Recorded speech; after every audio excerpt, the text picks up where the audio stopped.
Welcome to A Night for Truth, a series of conversations we are having with Dr. Alice von Hildebrand, the wife of Dietrich von Hildebrand, the great 20th century Catholic philosopher and theologian and thinker, I might say.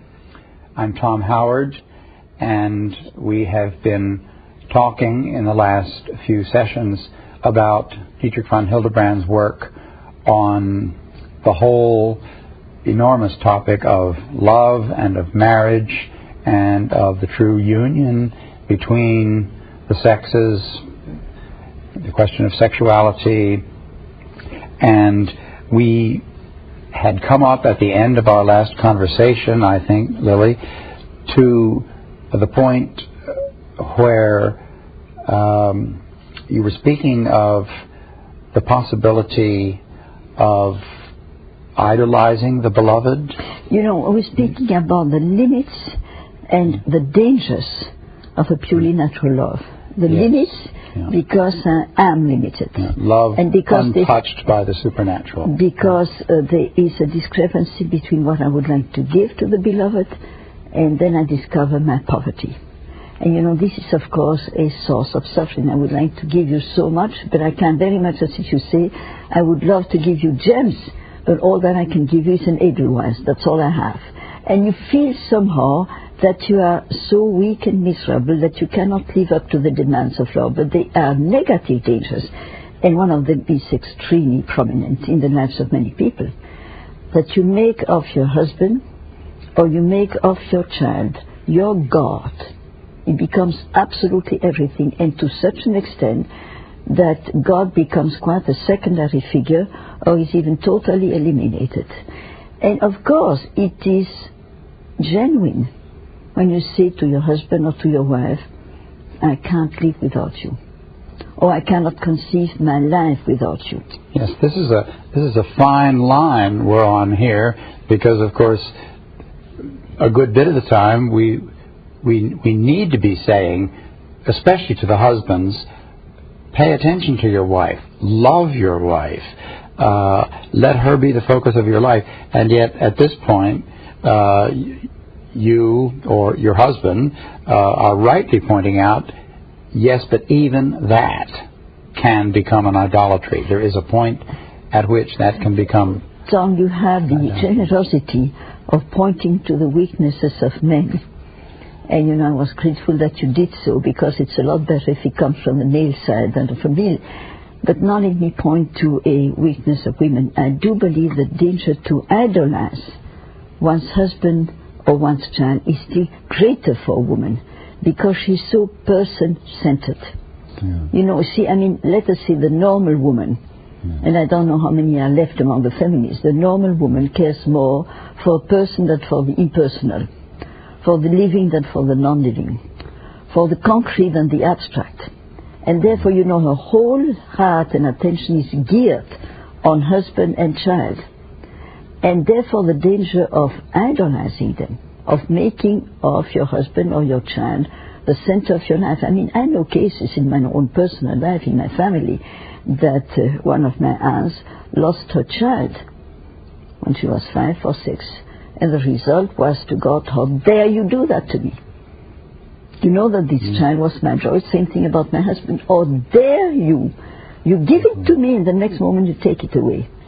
And you see, and once again, after his conversion, my husband had a totally new view of marriage that he always prized so highly. Let's keep this in mind. He was not someone who had just considered marriage to be, well, a conventional affair, and you marry someone to procreate, and that's all there is to it. It was for him, always, already as a child, as a boy, said the most greatest human gift. That is something. And simultaneously, after his conversion, between 12 and 14, 12 when he got married and 14 when he converted, and he said to me many times, a totally new dimension opened that I had not suspected before. You see, the very moment when you embrace your wife, that not only you embrace this lovable, attractive, sweet, and so on and so on, but someone who is a child of God, made to his image and likeness, for whom Christ has died on the cross, You see your wife as a being, or your husband as a being, infinitely precious in God's eyes. You know that he's going to Mass and the sacrament, and that the Holy Trinity is living in his soul. And this increases your reverence, and this increases your gratitude. You know, if I, as a mere reader, shall we say, and a lover of your husband's work, can just underline this, it's a crucial point, and I think it is a point which many of our non-Catholic Christian brethren miss. This is a profoundly Catholic point of view, namely that the supernatural does not override and efface nature, nor, on the other hand, does it cramp nature. I think a lot of non-religious people think, oh, so-and-so became a Christian, now they've put themselves in a straitjacket.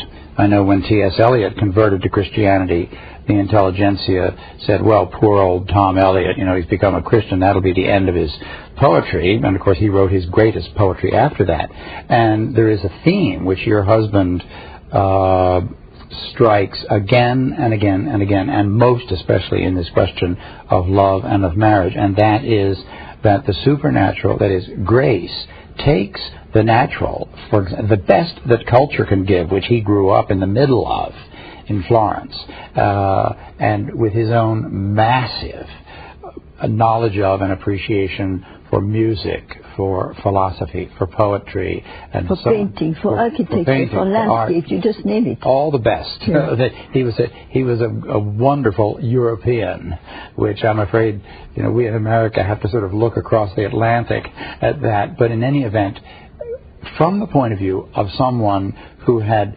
authentically savored the very best that human culture can give, and who knew this, and who had a discriminating eye and ear and heart for all this, when he, shall we say, stumbled upon the experience of the supernatural, or let's put it the other way, when God granted him the gift of grace, of the awareness of the supernatural, not only was all this that he had known not effaced or jettisoned or swept aside, but rather it came to true and glorious flower and fruit. And of course it's a very Catholic doctrine that grace builds on nature. It was purified, it was transfigured, and it found its true fulfillment.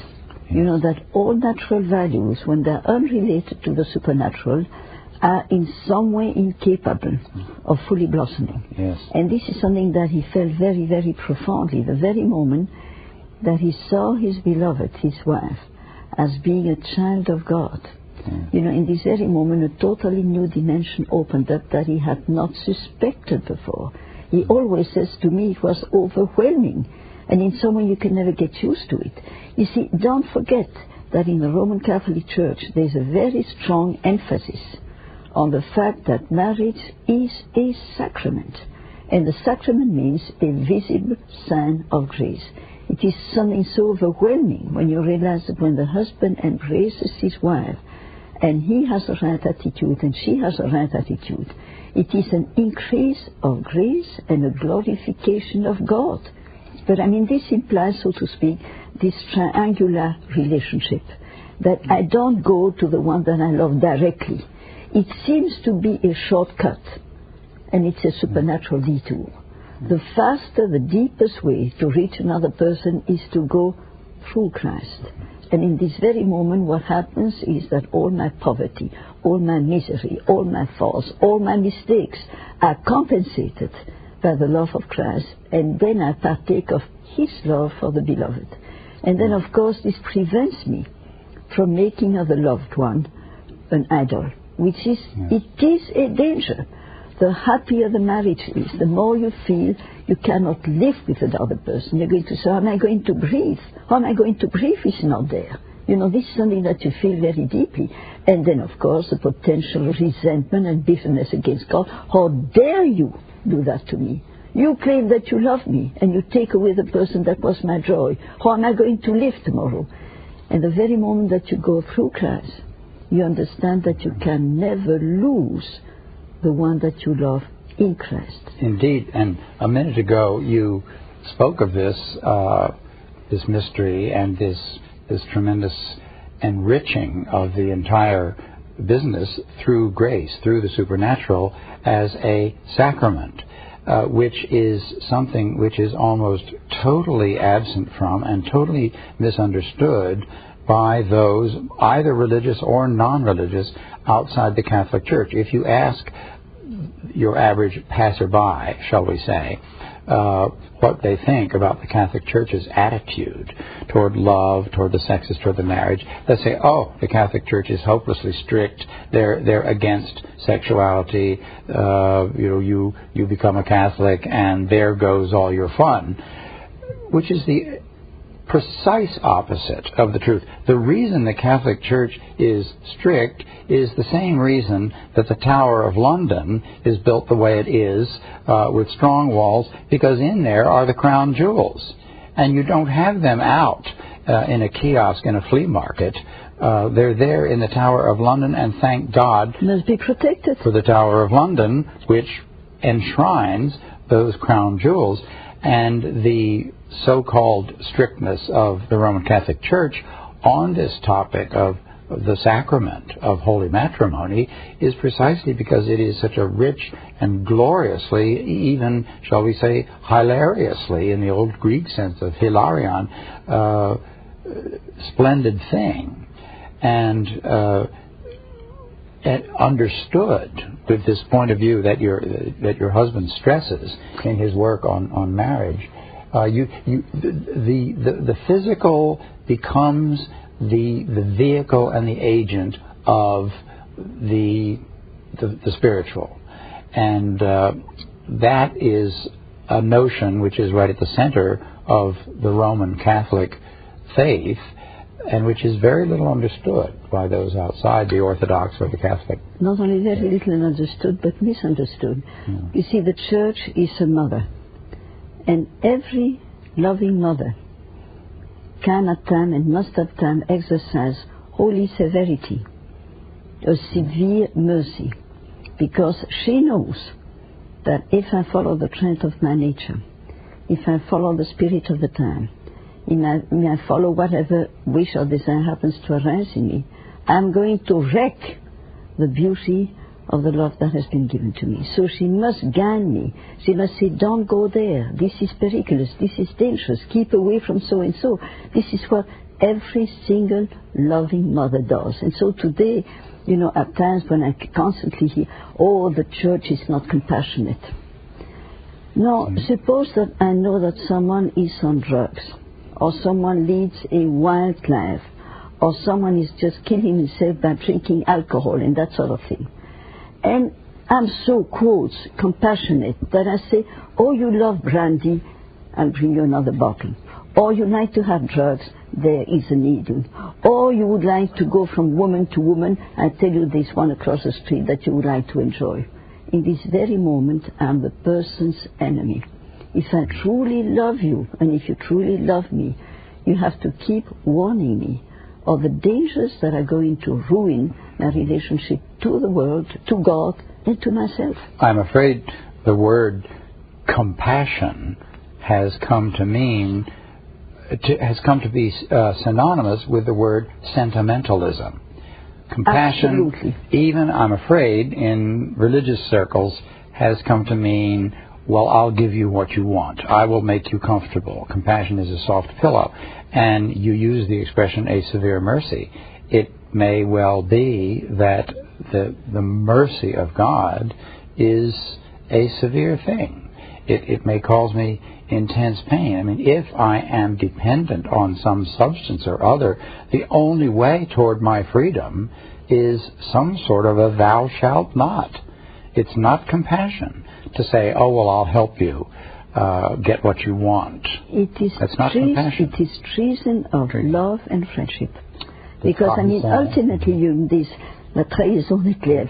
Let us say there is a whole hierarchy. And this is something that my husband understood so profoundly when he converted. the highest expression of love is to burn, to wish, to try to collaborate to another person's salvation. What good does it do a husband to spoil his life, his wife, and give him whatever she wants, if this is the way that is going to lead her to perdition? You see, this is number one. Once this is firmly established, all the things that are truly beneficial to the beloved are things that you wish to give him. But very often there's going to be a conflict. You know that if you give him so and so and so. I mean, for example, if you feed another person on compliments, I know cases like that you pay a person so much compliment and more compliment and so on, that finally he becomes addict to compliments. And almost necessarily, if he don't get compliments, he's going to revolt, to find that it's unjust and it is unfair, nobody will understand me, and so on and so on. Instead of understanding that in education, as Plato has already seen, there must be a loving balance between a compliment as an encouragement and simultaneously a warning. Don't do so and so and so. And I warn you because I love you. Yes. You see, I mean, in other words, and this is something that I would like to say emphatically, and then maybe we can complete this very, very brief and unsatisfactory sketch of what my husband has said, but I hope that if people are in some way moved by it, they will turn to his book and read himself. Nothing is lost by turning to the supernatural, and everything is enriched and fulfilled, because a purely natural love can never find in and by itself its own fulfillment. Yes. But that's very little. From the outside, it looks as though the Catholic is squeezing himself into a little prison or straitjacket or of thou shalt nots and thou shalt nots, and they don't understand what the present Holy Father has said so clearly in Veritatis Splendor and many, many of his writings, namely that the thou shalt nots are warning signs. They're exactly like a sign that will say, don't drive over the cliff here. Or don't take this particular thing, it's poison. Yes, or don't put your finger in the fire.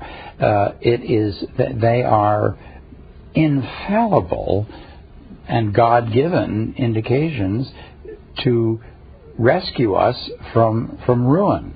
And the strictures, we might say, that seem to surround marriage understood as a sacrament are nothing at all but the strong walls of the Tower of London to enshrine something. Yes. Because it is an expression of God's concern in His infinite wisdom to warn me how easily I can ruin every single gift that He gives me. Yes.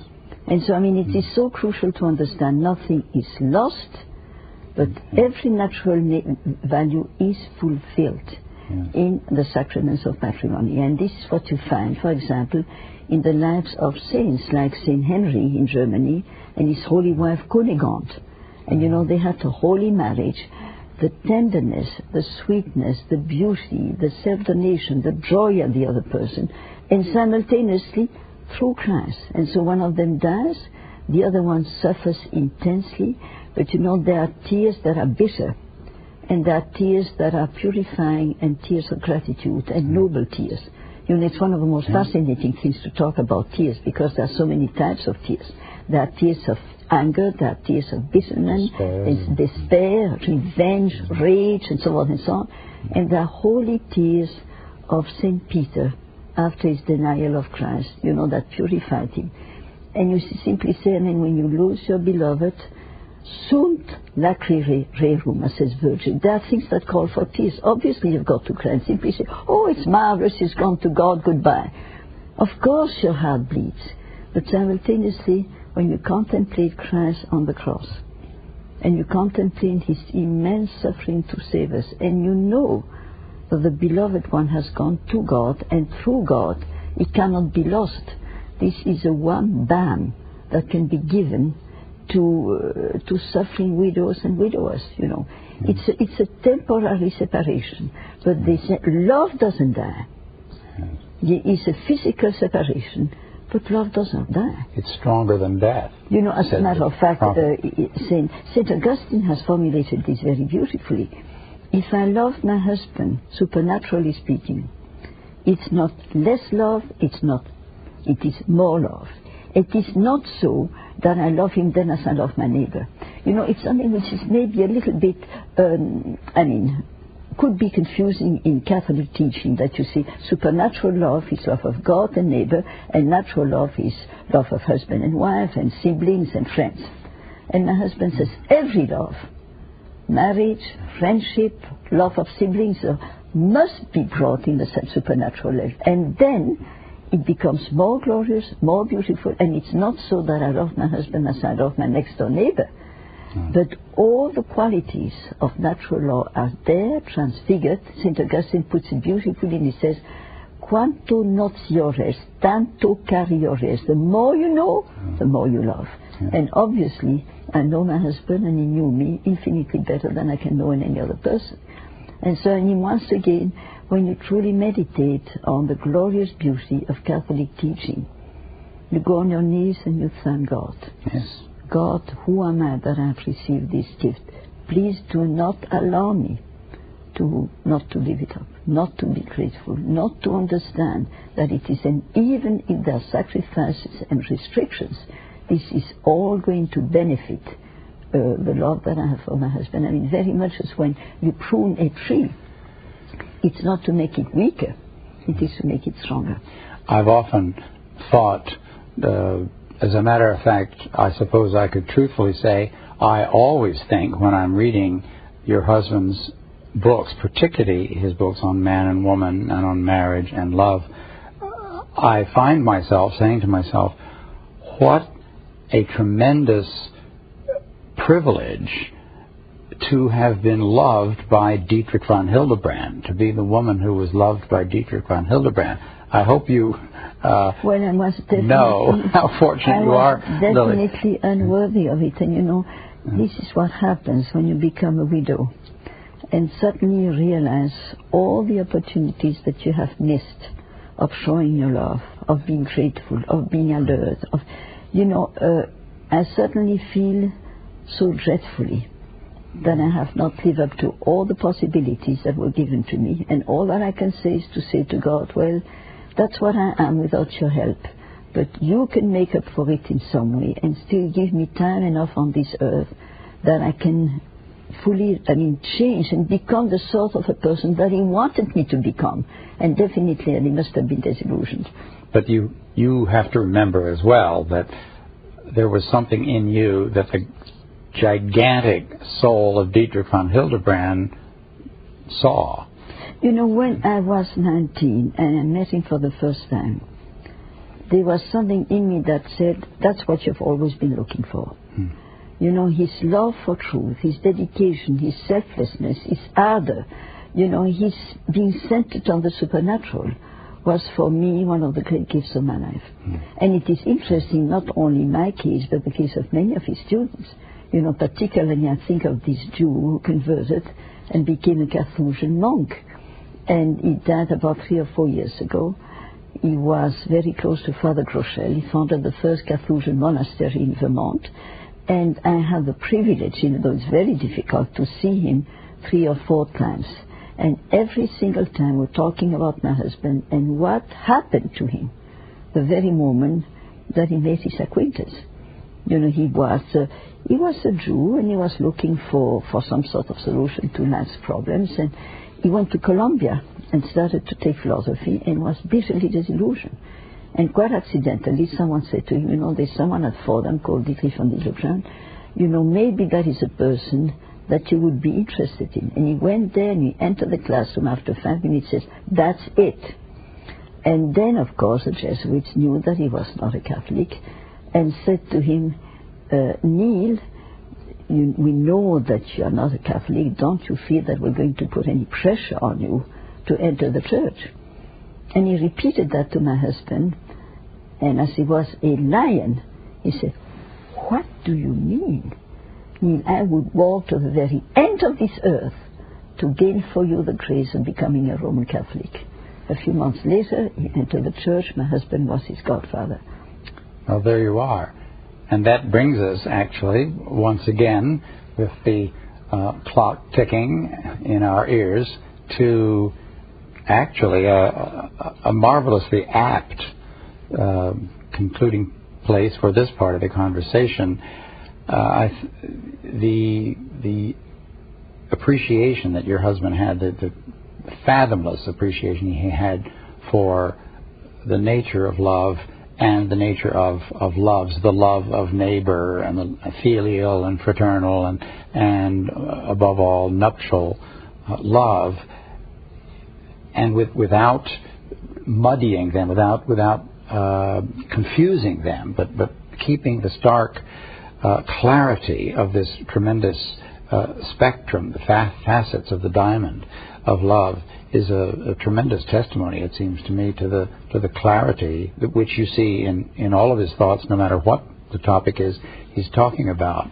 Well, thank you for... Well, I thank you for your guidance and help. Well, I have the easy part. And thank you for being with us. We hope you will join us as the conversation continues on the work of this great Night for the Truth. Thank you.